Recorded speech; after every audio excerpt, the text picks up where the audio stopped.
Okay, hey guys. Yeah, I think you guys can hear me all right. Thanks for coming for this talk. It's for me, it's going to be one very interesting. A lot of feedback I'm expecting later on when I talk to my fellow colleagues, and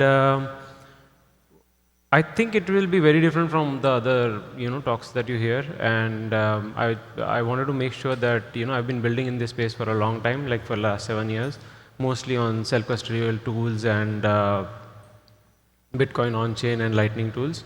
And I wanted to share my experience and where we have come to this stage and why we are coming to this stage at the journey of our development. One very important thing for us to understand is like, okay, the theme is sovereignty, but you just can't equate sovereignty to self-custody. Self-custody is great, that's one thing.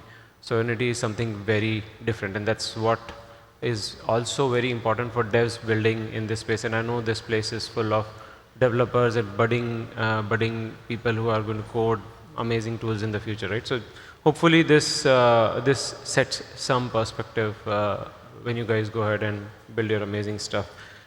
When we talk about self-custody, the consensus definition is if you have unilateral exit, that's great. That's called self-custody. But it's not just unilateral exit. What about continuous use? So when you are able to permissionally use a tool, that is when the tool is really sovereign, right? That's essentially how you can differentiate between a sovereign tool and a self-custody setup.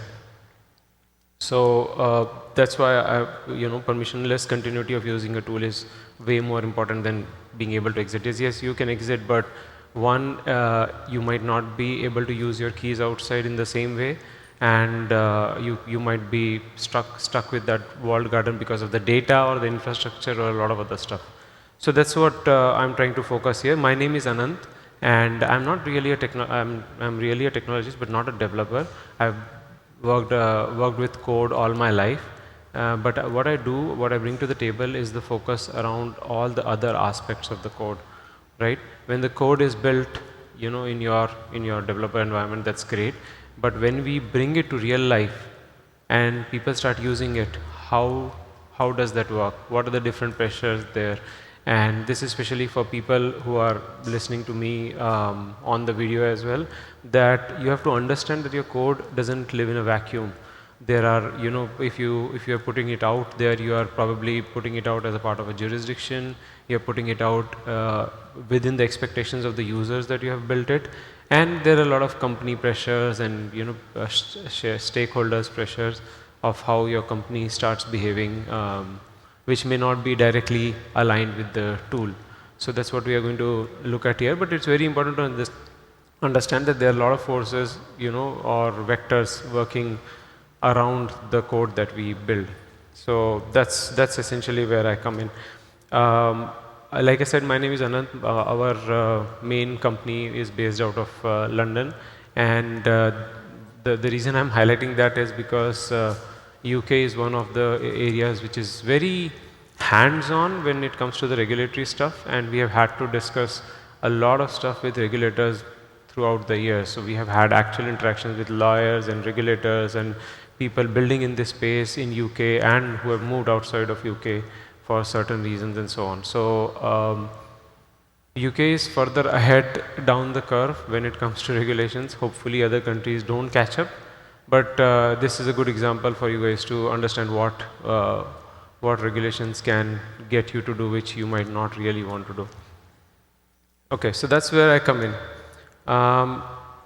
Like I was saying, sovereignty is not really self-custody. They're two different things.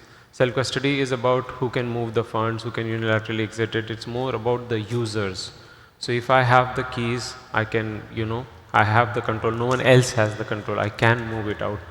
But what it doesn't solve is the software itself, the control over the software. And I have examples of showing that how these two are slightly different in, not slightly different, very different. They're a category mismatch in the sense self-custody is more about your keys and your coins, and sovereignty is more about the tool. So it's more focused on the developer, how long their tool can last without them or with them or without the structure in place or without the devs being there. And it becomes very important when you are dealing with generational wealth, because you don't want your tool to last for a few years, right? You want your tool to last as much as possible. Even, maybe if you have stopped working or someone else takes over, it should still be working. And, Bitcoin Core is one example where it is quite sovereign in the sense that even the initial maintainers, even the initial developers who have went away, it has managed to survive, and we know that it's hopefully going to survive for very long. There are many such examples, Linux and others. So this is basically the difference. Self-custody is not the be-all and end-all. When I started building products, self-custody was like the go-to place where we want to reach, but that's not really all. There are stuff around it which is very important to you, which you learn while you are building through this journey. So where do things start breaking? Self-custody is great. You have funds. You have control over your funds as a user, but it really starts breaking due to like the other legal pressure, infrastructure dependencies. You might have infrastructure or node that you have connected from someone else. There are governance bottlenecks that okay, you want to build something, but if the governance is not very clear, then you might not be able to maintain the product the way you want it. There are obviously incentive conflicts. You might want to have a feature which is amazing for your users, but might not really be something either your developers want or the shareholders want, because they want to see the company progressing in a certain way, right?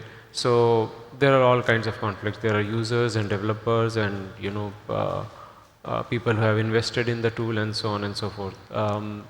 And features can be removed, right? Features can specifically get removed or diluted. So if you as a user are depending on that feature, then it becomes really hard. So things can break down even beyond self-custody. And the features, the failures don't touch the keys. That's great. But the tool, what about the tool? The tool might stop working. You can take the key, like I said, you can take the keys outside, but if all the tools are not sovereign and they start breaking, where are you going to take your keys, right? So this is where things might start breaking down. Why does the distinction matter? Distinction really matters for the developers, for us, for who are building the tools. Features which get removed, engineering pressure, forking becomes not possible, even if you are a FOSS license holder, because there might be an infrastructure dependency, or there may be user data. So even if you fork the code, you might not be able to run it. So it is not just the MIT license, it's like a way beyond that. So you have to think about, if you really want your tool to last, you have to think about all these aspects beyond open sourcing it. By the way, the tool that I'm going to talk about, Bitcoin Keeper, is probably, it's fully open source, and it's probably the only mobile tool which a lot of people have actually copied and forked, and actually they're playing around with it. So that's another source where we've got a lot of input from people who are trying it out in their own company or their own community and so on. So this is why we have gathered input from different jurisdictions, not just our own. Self-custody protects you today, but sovereignty makes sure that the tool keeps on going. And if you really want to just map it out, like you can just like a mental map of things, sovereignty and self-custody, they are things which are neither self-custody nor sovereign. Then there are tools which are self-custody, but they're not really sovereign. And all the four aspects. What you really want is for you to be able to get your tool to self-custody. That's like very important for the users, but also make it sovereign. So we want to move towards the fourth quadrant basically. That's like the end state. And obviously we have examples everywhere. But I'll start off with basically one of the things that we have built. So Hexa wallet, we built this wallet probably 7 years back. We have phased it off, but we learned a lot, and there were thousands of people using this wallet. So Hexa wallet was really ahead of its times, at least 6 years back, and it had Shamir secret sharing. So the way it used to work is you have your private key, but you can shard off that private key into 3 parts or 5 parts or however much you want. into an M of N, Shamir secret sharing scheme, and you can share the parts with your friends, your family. You can keep it separately, so you can geographically distribute it. It was a pretty cool product. It used to work very smoothly. People who use it used to really continue to use it, love it, and you used to store quite a good amount of wealth there as well. We know this anecdotally, obviously. But so what happened? So users were able to hold their keys because they had the shards. So you can technically say, yeah, it was self-custody. It was completely a self-custody, and exit was anytime possible, theoretically. But actually, the tool, if you really look at it, the shards that you have to bring it to this particular tool to make it back to a private key, right? And then use your funds. So technically you do have the keys, but you would have to really do a lot of work outside to be able to, get hold of your private keys if you're not using the software. There were, open source software outside of the company which existed where you can reassemble the shards into a private key and all that, but it was quite difficult, and it was not really fair of anyone building to expect the users to actually do that. So this is one example which we learned slowly, that it is completely self-custody, but it's not necessarily sovereign. The users might not be able to use their keys even if they have, outside the system. There are other products also, for example, BitKey today. BitKey is, self-custody, and they say you have the keys and all, but you cannot use those keys outside the system.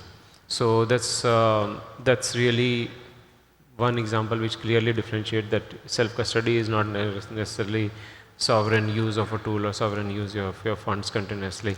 And this was one of the first lessons we learned. We went on to make sure that we phase it off properly into a different tool, and funds that people have are safe and all that. But yeah, very, very important lesson we learned. And why do some of these problems start coming up is, one fundamental thing we have to understand is that companies by definition are, structures of the regulatory framework.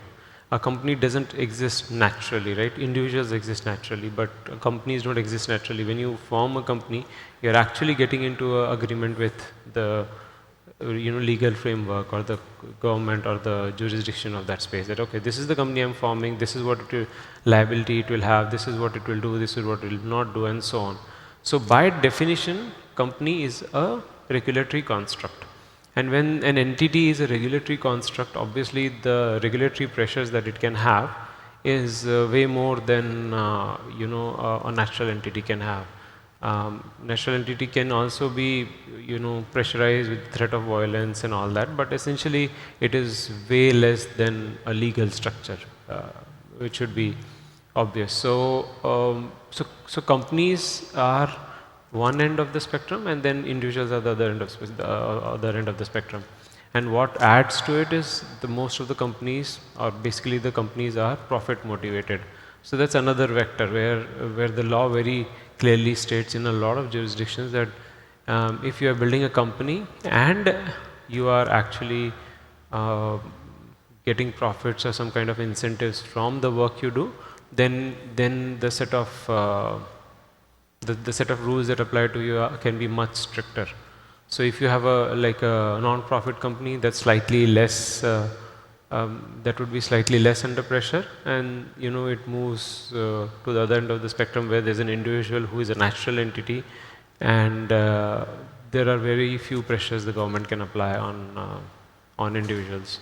So that's essentially the aspect of companies where you have profit motives, you have regulatory pressures, you have people who are involved, and so on.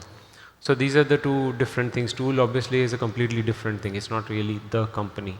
So it has different objectives, different intentions, and the company might be slightly doing its own thing. So that's very important to understand. When we start building, we don't really think about the company as a legal construct, and it will be under legal observation.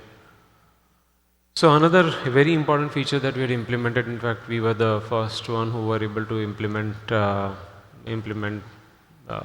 collaborative spending with Whirlpool on iOS and Android, and it was a great feature. It was a great privacy improvement over how you manage your own funds.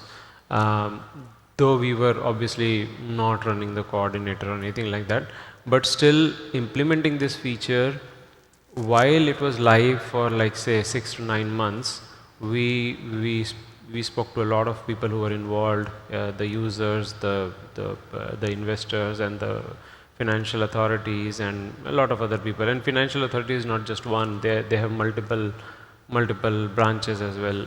And what we realized is that. This is when we started realizing that it is much bigger than what you want to do for the users. That's not really everything. Eventually we did take out the feature, but the way again we did it is that we made sure that no one is stuck, there is an exit route and all that.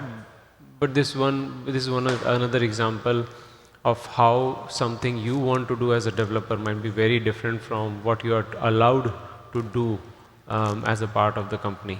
So that's another learning we had in our journey.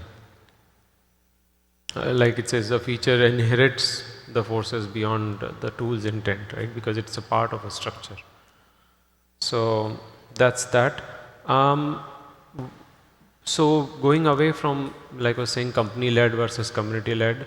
So you can again take the example of Bitcoin Core, but essentially it is not really. You can't say that it's 100% sovereign, but it is way more sovereign than a company or an institution led project, and especially one that is for profit versus this is not for profit. So in a community led, entities are individuals, they are fragmented forces, they might not even be in one jurisdiction. There is no and it is both non-custodial, so you're not really controlling funds, no dev is controlling funds. So there is a community led way of working for tools, which is like there is a precedent in this space. So we can see how that goes, and the forces and what you might want to do might be much more sustainable as a community led versus as a company led. So I'm not saying that everything should be community led, but you have to really think about what you are building, how long you want it to last, what is really you are getting out of it, and the risk you are getting exposed to, right? And especially if you're living in Europe, you see these things very often with your fellow builders. Either changing their work or stopping or completely becoming a custodial service. So yeah, these are really the two ends. So community led is obviously fewer choke points, fewer control points, more resilient and more sovereign. And your tool might just be more suitable for that kind of a space. Right. I think I have a couple of slides more, but I should be good for time. Right. So what are we doing? So let's quickly touch upon what we are doing for Bitcoin Keeper. For Bitcoin Keeper, we are moving from really the quadrant 2 to quadrant 4. So we are moving it away from a company-led tool and transitioning into a community-led tool. What that means is it is not profit-driven anymore. It will be, all features will be free in the app, so you can just use it the way you want it. Everything from multisig to miniscript to time lock to the policy keys, everything is going to be free. And there's a tipping option within the app, and tipping and donations have really low regulatory burden. So what we've decided to do is go down that route, and if users use it and love it, they should be able, they might just show their love sending us some sats or sending the developers sats, the people who are building it. So that's what's going to happen with Signal is another example. Signal, you don't really pay Signal, but and they don't really monetize you by advertisements either, but you have an option to donate within Signal. So we have looked around how a lot of companies or a lot of products work, and we have tried to come up with what is the best suitable for a tool which we want it. It should last generations, because it is for generational wealth, not just like the 5 years and 10 years the company is going to be able to make profit out of it. So this really means that even if we are not really there in 5 years time, this tool has more chances of running than it would be with us in control. The language we have used in the app and on the website, we have specifically looked at it and changed it, because in the, if you have seen the latest, what's happening is basically, even if you talk about self custody or multi-sig or something like that, some jurisdictions might see it as encouraging buying cryptocurrency, right? And you might be seen as a facilitator. So a lot of companies have actually stopped advertising in the UK. Even educational content they have stopped. So the language is also very important. At any point of time, we don't want to be seen as a facilitator of any kind. It's not very difficult to change the language that you're using in your product, but it is very important that you're aware of it and you make that change.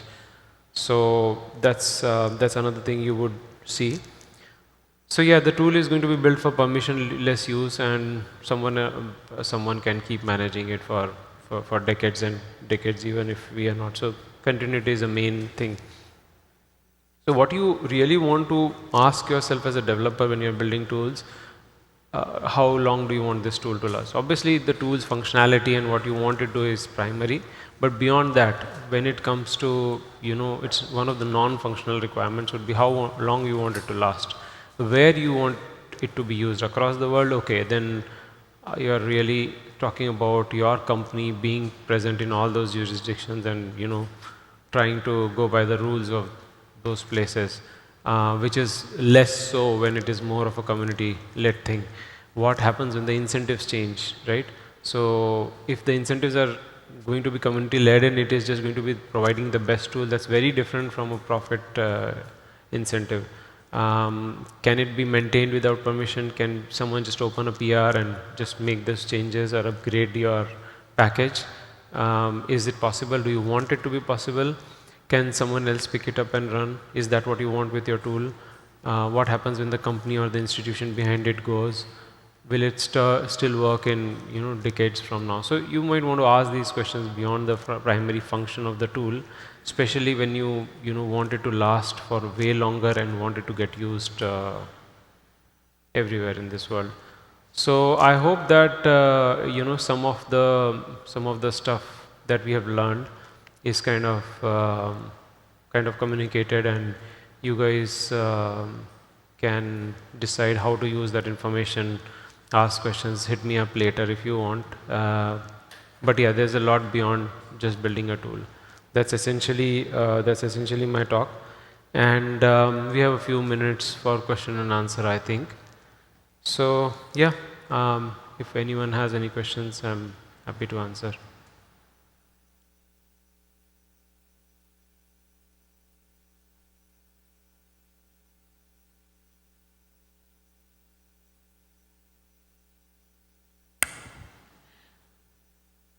Do you have any examples of what is kind of like a quadrant 3?